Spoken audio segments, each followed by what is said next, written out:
Oh my gosh, from this vantage point, there are so many people. Oh my gosh. So we did it again, you guys. We packed another bookstore to the gills. First, I have to say that I am definitely humbled. It's such a privilege to be standing in front of you and to have this behind me. So I need to thank lots of people, but to every single person in this room, even the dude that's in the magazine section going, who's KM Walton? Like, what's going on here? But thank you, thank you, thank you. And thank you to anyone that traveled really far to get here. I really appreciate your effort and deciding to spend your Saturday night with me in a bookstore. It's pretty cool.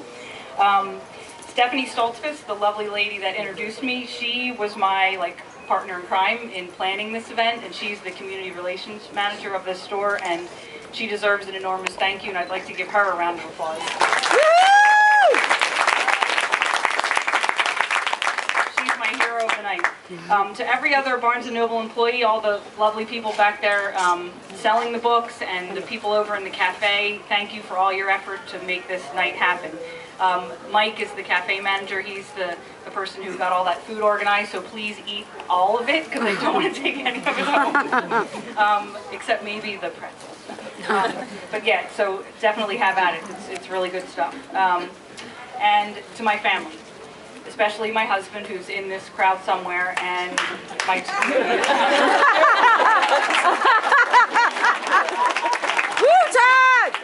and my two sons, and my three sisters, and my sister, and my brother-in-laws, and my nieces, and my nephews, and my cousins, my aunts, my uncles, my in-laws, and last, but certainly not least, my mother.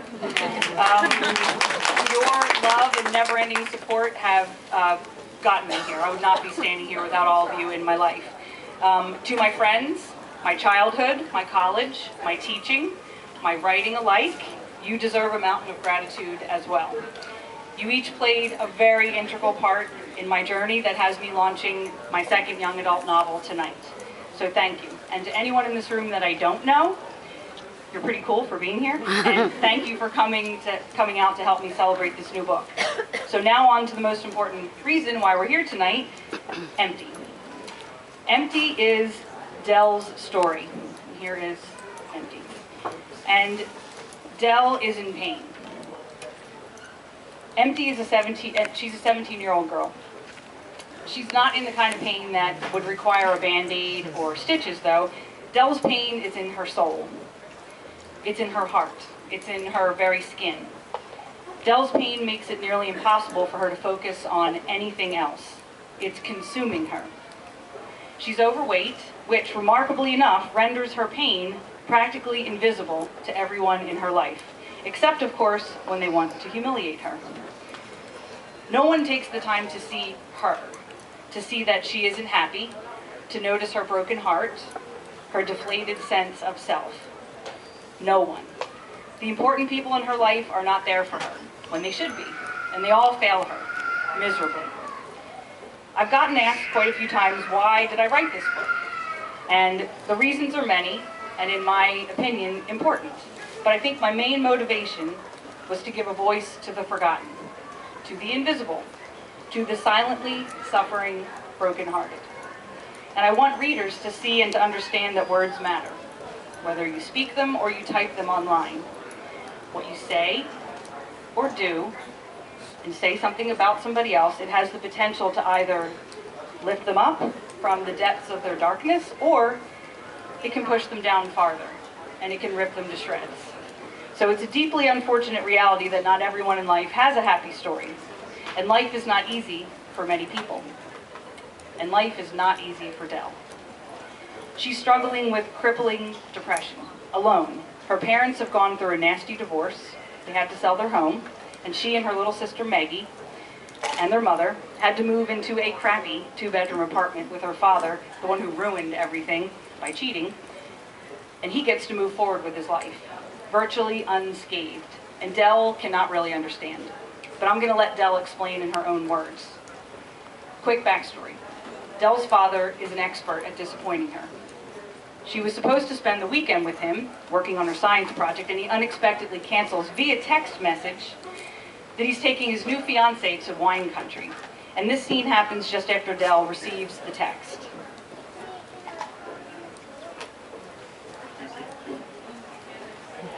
I turn and growl at the brown paper bag filled with project supplies. The white styrofoam balls and colorful wires peek out and taunt me. I plop Maggie in front of her favorite TV show. With a purpose in my step, I head back into the kitchen. I wanted that bag and its contents to be more than they could. I wanted them to help me end this nightmare. The bag full of stuff should have given me a moment with my father, my old father, my pre-Donna, pre-selfish father. I hate that bag and every single thing in it. Before I can think, my foot launches the bag in the air, sending the contents flying all over the kitchen. 2 plastic bottles crack as they land, and the kitchen is splattered with bright yellow and dark gray paint. A foam ball lands in a plate of leftover syrup. Another rolls into the living room. The wires skitter across the floor, and that is that. I pound the counter a few times and let out a pretty decent yell. Maggie waddles in from the living room, dragging her blanket in one hand and holding the styrofoam ball that had the good sense to run from my rage in the other. "What this?" Maggie asks, holding it up. Breathless, I look down at her.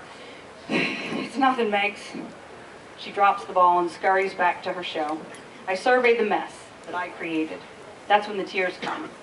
I cry for everything I've lost. I cry for the bright yellow paint, no longer happy or sunny, now that it's smeared over our grimy linoleum floor and dingy walls.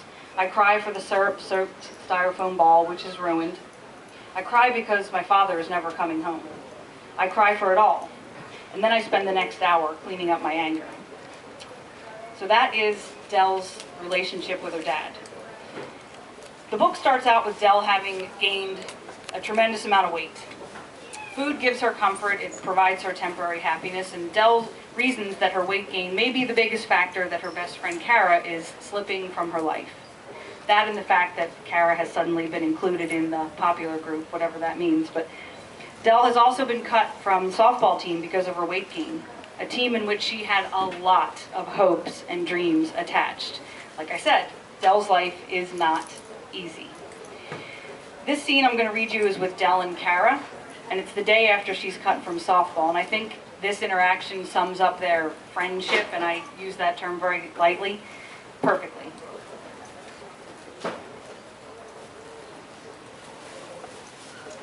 I hear her quicken her pace, and we fall back in stride. "Seriously, Dell, why didn't you just tell your coach you'd go on a diet?" I shrug. I still have no answer to her question. Why didn't I fight to stay on the team? I mean, out of the tons of stuff I wanted to make disappear, softball was never included. Kara shakes her head. "I don't get it. You haven't even tried to lose the weight." "Just drop it." "You sound so mad, Dell. Come on, you can't be angry. Sports are about winning. I mean, I completely understand why she cut you." Isn't that nice? My best friend completely understands why. Dreams of my future have shriveled into tiny bits of pain. The rest of my walk to school, I pretend each pebble I kick is one of my dried up dreams. It ends up being stupidly unsatisfying because the pebbles are too small. I need stones, solid and strong enough to break windows. My withered pebble dreams are useless.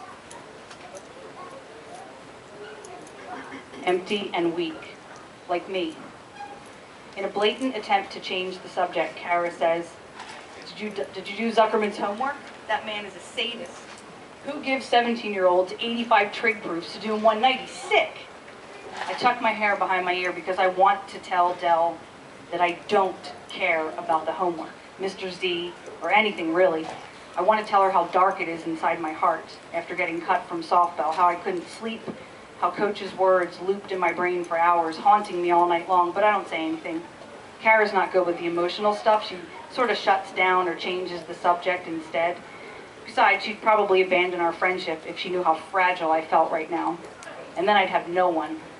So I keep my sadness to myself. It's private, and it's all mine.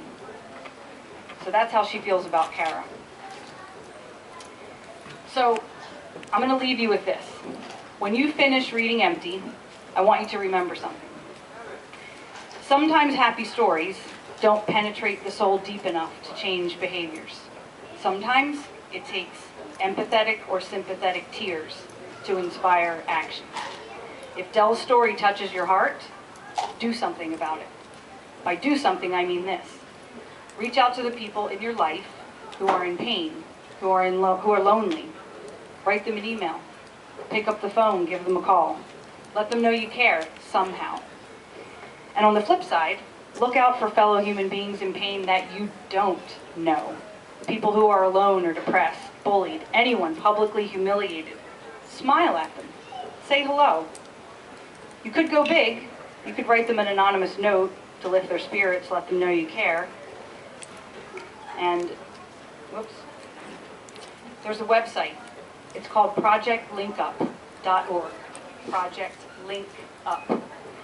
Write that website address down. It's an incredible site started by a teenager who is in this room right now. Project Link Up's tagline is one paper, two people, endless possibilities. And it centers around doing kind acts. Go big, you guys. Go big. Visit projectlinkup.org when you get home. Speaking of going big, if you know anyone who's being abused, suffers from depression, or is suicidal, tell someone. Do not sit on this information. Use your words to save a life. It's the right thing to do, and it's something you must do. Words matter. Kindness matters. So I'd like to close with something important. Let the impact of Dell's story make you a force for goodness. All human beings, regardless of race, sexual orientation, gender, looks, or weight, deserve to be treated with dignity and respect. I hope you remember Dell's story the next time you have the opportunity to interact with people at school or at work or really anywhere, people you'd normally not talk to or maybe even ignore. Remember Dell's story and show them basic kindness. Go back into your lives and do the right things.